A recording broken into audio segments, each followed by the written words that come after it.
হে everyone, চলো আজকে একটা স্পাইসি নুডল রেসিপি শেয়ার করি। ফার্স্টে নুডলগুলো গরম জলে দিয়ে দেব ও ওরই সাথে একটা মিডিয়াম টমেটো দিয়ে দেব। যে কোনো নুডলস নিতে পারো। নুডলসগুলো হয়ে গেলে সেপারেট করে নেব আর আর টমেটোটাকে একটু বেশিক্ষণ সেদ্ধ করে নেব, যতক্ষণ না টমেটো ভালো করে সুসেদ্ধ হয়ে যায়। টমেটো ভালো করে সেদ্ধ হয়ে গেলে একটা চামচের দ্বারা ভালো করে ম্যাশড করে নেব। আর দেখো, সুন্দরভাবে টমেটো স্কিনটা এমনিই আলাদা হয়ে যাবে।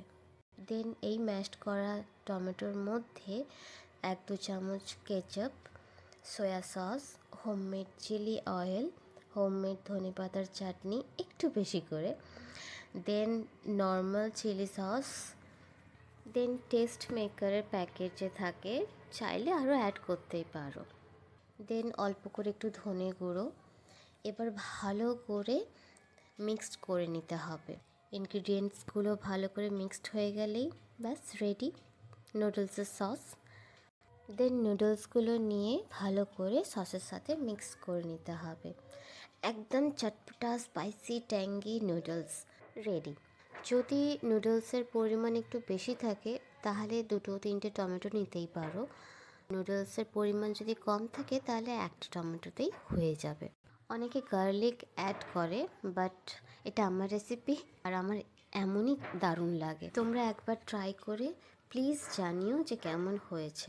তো চলো, আমার নুডলস রেডি। দেখতে দারুণ হয়েছে, তাই না? বাট এবার টেস্ট করার পালা। তো চলো টেস্ট করি। খুব গরম।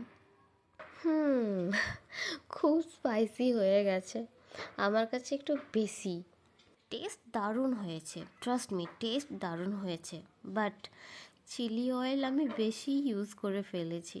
আবেগে কাজ করলে যা হয়।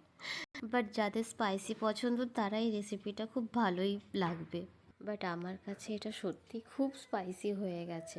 টেস্ট ওয়াইজ দারুণ হয়েছে। যাই হোক, তোমরা একবার বানিয়ে নিশ্চয়ই আমায় জানিও। সাথে একটু ধনেপাতা কুচি আর পেঁয়াজ কুচিয়ে নিতাম তাহলে মেবি একটু ভালোই হতো।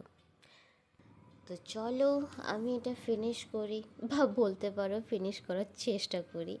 আমি আমার মাকেও একটু টেস্ট করাবো। আমার মা স্পাইসি খেতে পারে, নো প্রবলেম। আমারই বোধহয় স্পাইস টলারেন্স কম, বলো।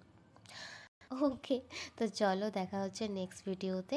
ভালো লাগলে লাইক, সাবস্ক্রাইব, কমেন্ট করো। আর অবশ্যই তোমরা রেসিপিটা ট্রাই করে আমায় জানিও যে কেমন হয়েছে। আর একটু কম স্পাইসি ইউজ করো।